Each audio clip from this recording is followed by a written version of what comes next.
either in terms of travel or in terms of contact with a confirmed case. So clearly all of these cases have picked them up, the infection from somebody else, and we would like to see that figure being lower. But as part of the pattern of transmission of this case, or of this disease, when it establishes itself in communities and in countries, as it has done all across the world and all across Europe, we see increases in the rate of community transmission. So it's not out of line with what we would have expected. And in broad terms, the total number of cases is not out of line with what we've been predicting over the course of the week, in particular since we shared with you what our projections might see us moving towards by the end of the week. I think I told you on Monday that we might expect to see something in the order of 350 cases a day or thereabouts by the end of the week. And just to remind you, it's only 6 days since we instituted the social distancing measures, and the cases that we've seen diagnosed today and in the last 24 hours are really cases for people where they would have been exposed and infected prior to the commencement of the social distancing measures. So we would not have expected within this kind of time frame to have seen any impact of the social distancing measures that we have in place. When would we expect to see the impact of those measures then? I think as we move further towards and past the weekend, we'll be watching the figures to see that the projections that we continue to make, are we reaching those levels? Are we reporting lower numbers?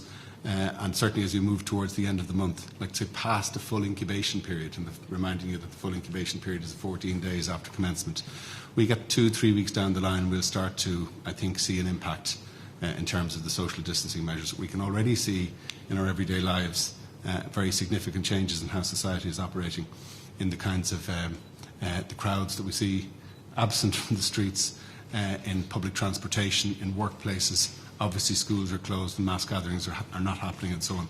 So we think we've had high degrees of compliance in the population in terms of social distancing measures and the advice that we've given, and we're continuing to emphasise the importance of that, particularly for young people. But we wouldn't have expected to have seen an impact of that just yet. As I say, as we move towards the end of the month, that's when we might expect to see some of that. One more for me then. Sure. In terms of the daily increase, 191, it seems a very large figure. A lot of people might be surprised at the level of increase day to day. I think it's, forgive my maths, some 52% increase day to day. Is your message now for people that's the level of increase we're going to be getting used to? It's going to increase further on from there, but it's... Yeah, we're going to continue to see an increase of, broadly speaking, that scale that we had set out to you over the course of the week. On average, that might be something in the region of 30-40% increase day on day over the course of it. It may not be the case, particularly because I remind you we're still at an early stage, and in relative terms these are small numbers compared to where we think we might get to. We obviously hope and anticipate that some of the social distancing measures will flatten and slow some of that growth, but we expect to continue to see growth in numbers. That's been the experience of every country.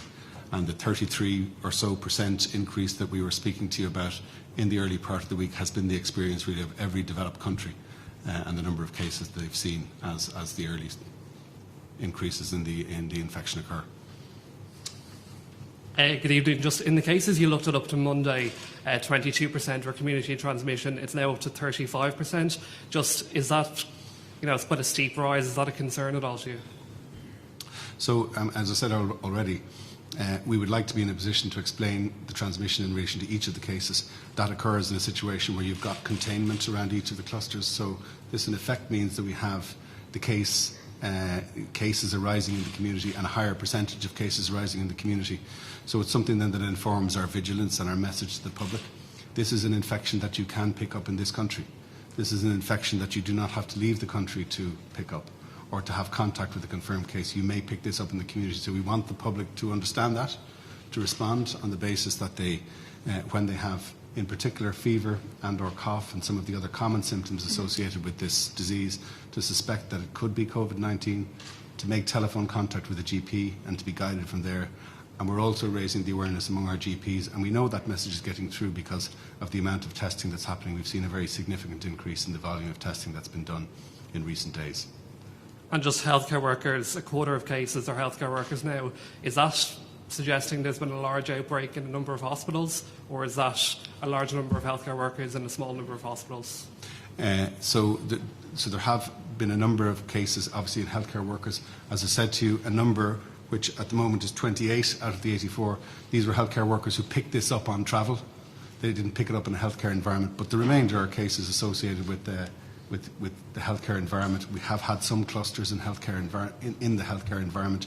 It underscores the importance of two things, if you like, the risks for healthcare workers every day in terms of the care of patients, and also the risk of transmission in those kinds of environments. I might ask Dr. Henry, you might want to add something to what I'm saying in relation to healthcare workers. Yeah, just to add to that, of course, healthcare workers in certain settings are at particular risk with what are called aerosol generating procedures. So we're aware of that risk, and we've been engaging with our staff, both in acute hospitals and community settings, to ensure that they're aware of the protection they need in high-risk environments. So some of those numbers pertain to, as Tony says, to the outbreaks, initially to the clusters where there were people with an advanced stage of illness and were diagnosed at a relatively late stage in their illness at the beginning of the numbers coming through.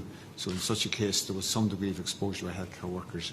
We are now in a position to provide much greater and much more appropriate advice regarding personal protective equipment to our healthcare workers in high-risk setting, to protect them and also to prevent dissemination of the virus.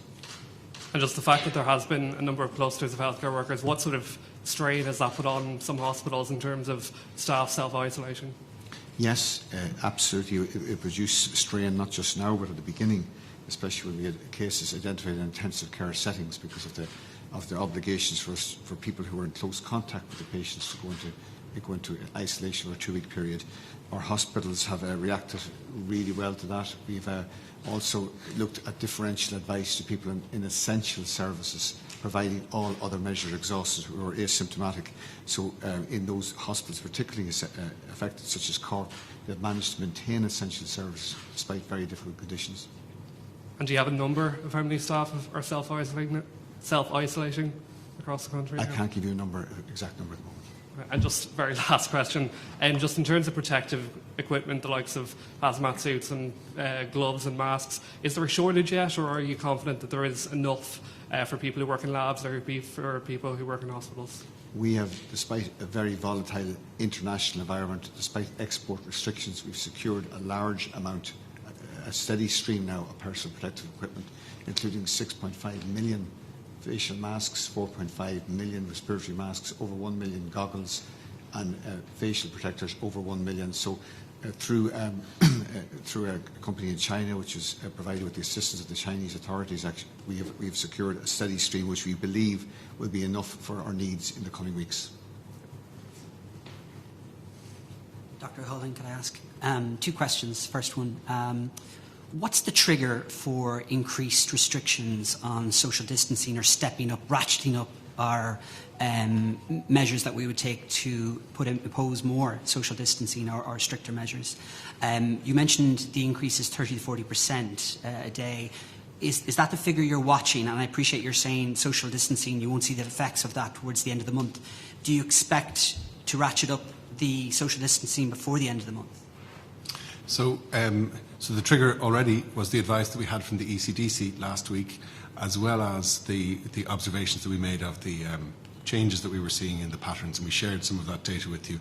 ICU hospitalisations, community transmissions, and we assessed each of the individual measures to come up with the package of measures that were recommended and accepted by government and mandated for implementation. There were some measures that we didn't consider, and we considered and that were not part of our recommendations, and we made that clear. But what we did was to move early, because the advice of the ECDC was that moving early and comprehensively, rapidly, and with a set of consistent and coherent social distancing measures was much more likely to be impactful in terms of slowing or mitigating or managing the spread of the infection. We don't expect to see an impact of that for a period of time, as I've already described. What we'll be watching will be the increase, obviously, in terms of cases. We'll be watching overall the compliance in the population, which we think is very high at the moment in terms of social distancing, the level of understanding the population has of those measures. We've tracked some of that with some of the market research information that we shared with you earlier in the course of this week. In an unmitigated situation, in other words, where there are no measures in a population, you will see at an early stage in an epidemic something like exponential growth, which is in and around 30-40% increase on a day-by-day basis. We expect to see that continuing for the next number of days, because that's reflecting the exposure of the population prior to the commencement of these measures. So at this moment in time, we're not anticipating that we will need to necessarily step up those measures. We will continue to watch, observe the compliance with the population, observe the number of cases each day, and if we thought it was necessary at any point in time to add additional measures, then we would have no hesitation in making those recommendations to government. We don't think we're at that point at this stage, but we'll continue to keep that all under active review. Have you seen any evidence of people who went to Cheltenham have brought infections back? So we haven't tracked that particular, so we haven't, let's say, a cohort of people who've come back from Cheltenham and tracked those. We think that the increase that we've seen here is all consistent with the exposure that had already been in the population before Cheltenham. So we don't believe that that's been a significant trigger in terms of the patterns that we've seen here. And just last question, you say the median age is 43. Yes. There were some concerns expressed by the Trump administration about the impact on younger people. Do you share the concerns that infection rates amongst a younger cohort is higher, or what's your feeling on it? So that's again something which is being discussed internationally, the extent to which susceptibility as opposed to severity is something which is shared across all of the age groups. And clearly our social distancing measures, which were focused from the beginning on schools, included childcare settings, all on the assumption that we think susceptibility and infection rates, which then can be passed on to other people in the population, is something very real for young people and children in particular. And on that basis, recommended those measures. More because we think that young people might become and children might become a source of transmission rather than per se, for the most part, the burden of severity being with young people. We do know the burden of severity of this illness is associated with older people, with people with significant underlying conditions. So the message that we have clearly for younger people is that it may not be you that you're concerned about in terms of this particular infection, but the risk may be that you will carry this infection to somebody in your family that you love, to an elderly grandparent or somebody else in your family who's otherwise unwell. And that's the important message you want to get across to young people. I just could add, if I could, that there's strong evidence emerging internationally that the severity is much greater in older groups, particularly those who are frail with comorbidity. It's not age alone, it's those with coexistent illness who tend towards frailty. The severity of the illness is based on the Italian and Chinese experience, is much more marked in those groups. Dr. Holland, I've about 4 questions. Firstly, are there figures yet for people who have recovered from this, and when will they be available? And also, when a person's symptoms subside, are you retesting them then to ensure that there's a negative result, and do you have the capacity to do that? So if I can take the second question first, for the most part, people who are not, let's say, in need of hospital admission for their illness, who are clinically well enough, when they're diagnosed, they stay at home under self-isolation, and the requirement is that they complete 14 days under self-isolation, and the last 5 of those days have to be without a temperature. And if they complete that, there is no need for a retest in that situation. And that will be the majority of confirmed cases, because the majority of confirmed cases will be well enough, given that this is, for the most part, 80% plus of cases, a mild illness. In relation to recovery, we will be anxious to track that information. We're looking to try and step up the detail of information that we collect on a continuing basis from the health system, and to report some of the kinds of measures that you're talking about, so that we can not only track admissions to hospital, ICU, length of ICU stay, but also recovery from the condition, and we would add that to the reporting that we've given you. I should have mentioned that the data that I gave you, the additional breakdown both for today and for yesterday, we expect to be in a position to put that by way of report each day on the website of the HPSC, and that will either be up on those 2 reports, yesterday's and today, on the website of the HPSC tonight or tomorrow morning. And then in time we'll add more data to that of the kind that you're asking about. Thanks. Just to follow up, what do you say to people who may get a call to come into hospital to test with an hour's notice, but may not have a car to get there, for instance, or may live in the city centre? I'm having, I know you're speaking with the microphone, I'm having real difficulty hearing. No, sorry, I'm wondering, what do you say to people who may be called in for a test to hospital, say with short notice, and may not have a car, say, to get there? So for the most part, a GP will be the person who orders a test following a consultation with an individual, and we have community testing centres and the National Ambulance Service, and a capacity to go to individuals' houses. But The testing centres, which went from 0 to 19 to soon 32, are by appointment. Some of them are appointment only, and people go. Others are drive-through. So certainly, that's where we want to do the bulk of community testing, is in these testing centres. We've built up that capacity rapidly over a very short period of time, and we believe it should be sufficient to meet the demand that's growing. And finally, just wondering, are you noticing a particular age group who are more willing, say, to come forward to want to be tested, or is it fairly spread across all age groups? So we here don't have specific data on the age groups that are coming forward to test. What we can see from the figures is the significant number of younger people who've tested positive in terms of the overall cohort. And I think it's worth noting, reflecting back on the conversation earlier, that we can see in the data that's coming through that those over 65 are more vulnerable. So that whilst 40% of the cases are in the younger age group, 25 to 44 years, and just 16% of all cases are in people aged over 65, 29% of hospitalised cases are in people aged 65 years and older. So again, they're the kind of metrics that we're particularly interested in at the moment as we look to track susceptibility and severity of this disease. Thanks very much. Can I just ask about the latest patient deaths, if the age profile is being consistent with the last two deaths? In other words, if it was an elderly person and if there was an underlying health condition? I'm anxious when the number of deaths is small, and it's any individual extra, and this is one individual that's very identifiable, to not get into giving too much information in relation to, but I don't believe that this particular, we haven't had reported to us that there was an underlying condition associated with this particular case. It's in line with what we do during the flu season as well. When the number of deaths are small, we don't release information because the individuals are so clearly identifiable. Would the age profile be older than? So it's a female from the east of the country, and I think, and we haven't had any information that there is an underlying condition. Okay. I have indicated for the two previous deaths that they were associated with underlying medical conditions. Could you say if it was an elderly person? I wouldn't. Okay. Just a second question, I suppose, looking at the figures, maybe to reassure some people, 172 looks like an awful lot for the area of Dublin, but is that just consistent with the greater population of Dublin?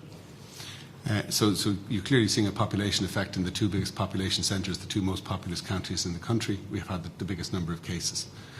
Still, the number of cases is small, and to interpret significant variations in a population rate by county. But that's something we'll be moving to reporting, analysing, if you like, the number of cases per 100,000 of population or per 10,000 of population, and comparing in that way. So there's no reason for concern just because the number is big in Dublin that it's anyway? No, the population is big as well, yes, as you say. What is really important in these highly densely populated communities is that they're really strict to social distancing measures, and that will help to reduce community transmission in these densely populated areas. So we cannot reinforce enough the importance of the social distancing measures that we have recommended and the maintenance of these measures. George. Hello, Tony. Just the number today, firstly, a very big number, but it strikes me it's bigger than what you may have projected earlier in the week for today. I think it was in the mid-130s or something like that, probably around there. This is 191. Does that worry you? So I think we earlier in the week we would have made clear, look, it's an early stage in the illness. The projections are still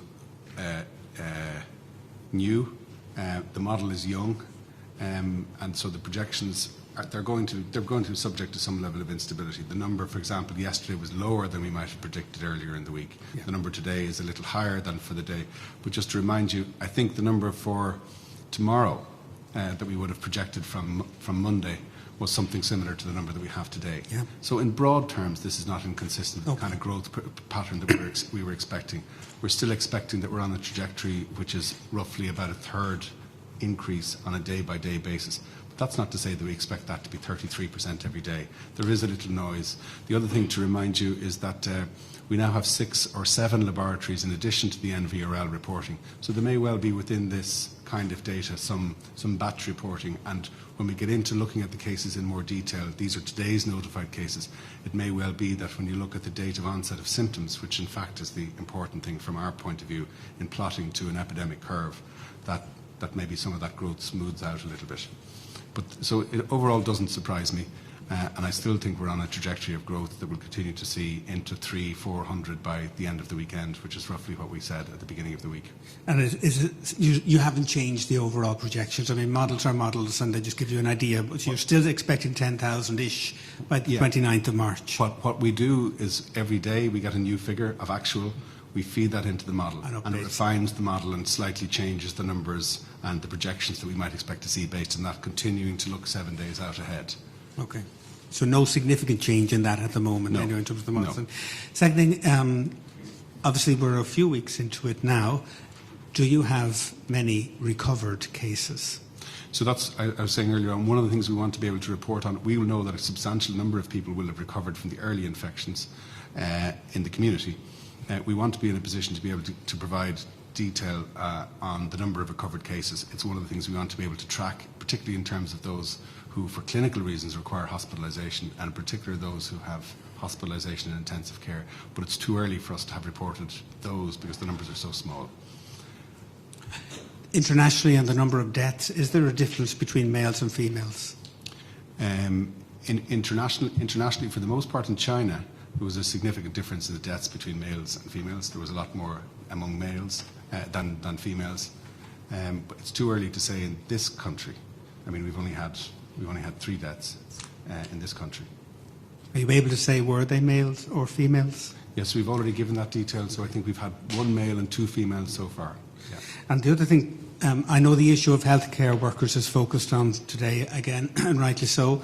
But the issue of dentists. This is a big issue for people who are dentists because they're looking into people's mouths, obviously, and they're worried about the situation. And I'm sure that many of them are getting together to raise their concerns. What can you say about the position of dentists and whether or not they should carry on doing what they're doing, or the risks that they face and so on, and the concerns that they may have? I think for like many other healthcare professionals, dentists and the practice of dentistry carries with it greater risk of transmission of infection. There are very clear infection prevention and control guidance for frontline healthcare professionals, including dentists, that are specific to dentists.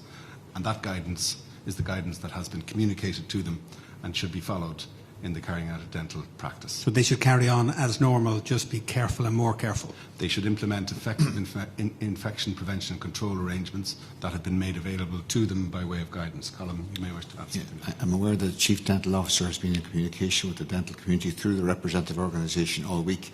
And in addition to the advice we just heard, dentists are being advised to screen all patients for respiratory symptoms, and that then will allow them to triage the degree of risk, whether or not the patient should be referred onwards to their GP for clinical assessment and testing if necessary. And of course that will determine whether or not any dental procedure, whether essential or not, is the priority issue, or whether testing and clinical treatment for the respiratory condition is.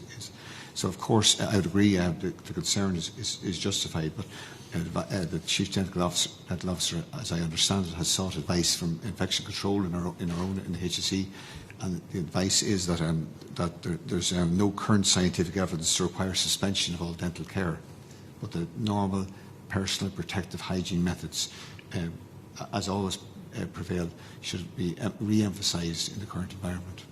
Okay. Thank you. Thanks, George. A couple of questions just on testing. Is there a total number of people tested at this point? You don't have that information, do you? So we give you the number as of Monday of the week, and I gave you the number of 6636. You might be interested, though, because we do have a little data to add to what I've already given you in relation to the testing. And in the early part, in the first week, we had no positives, obviously. We had 0% positivity rate. The first week that we had positive, we completed 461 tests, and so that was a 0.2% positivity rate. By the week ending the 10th of March, Tuesday the 10th of March, of 1924 tests, 35 of those were positive, giving a 1.8% positivity rate, and you might have heard us quoting 2% to you.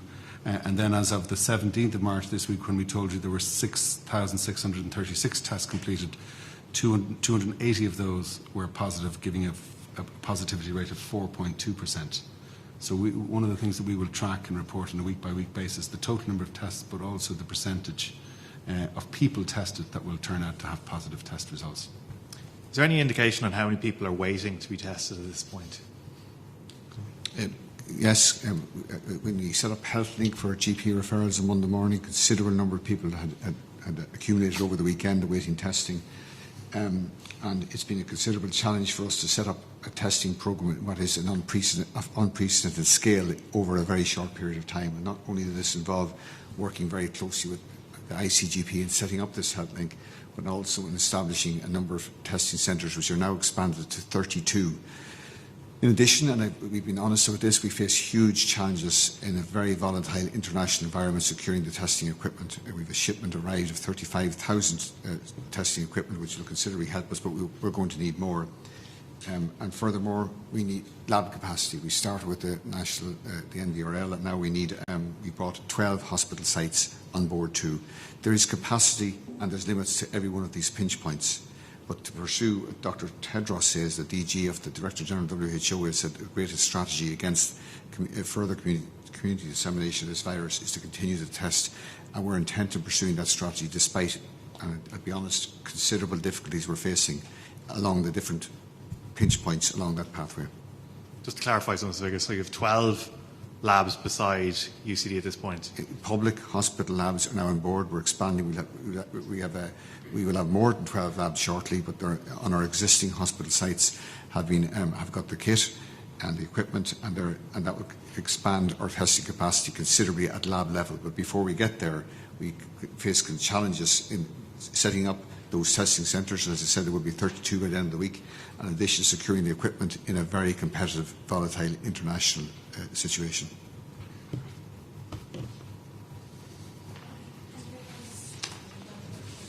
Sorry, a quick one.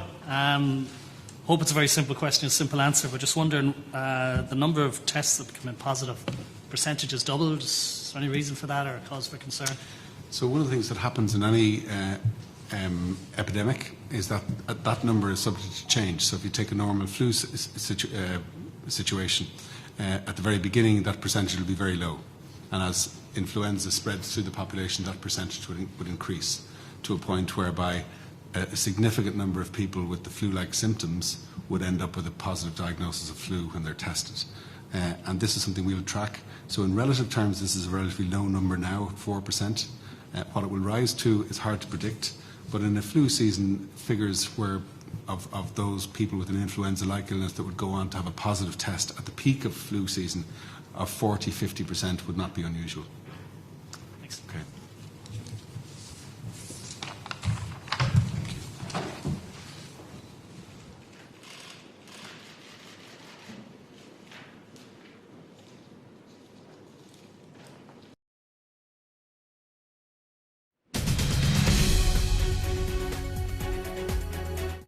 Residents. Extraordinary times can lead to extraordinary measures. Hi, John. Hi.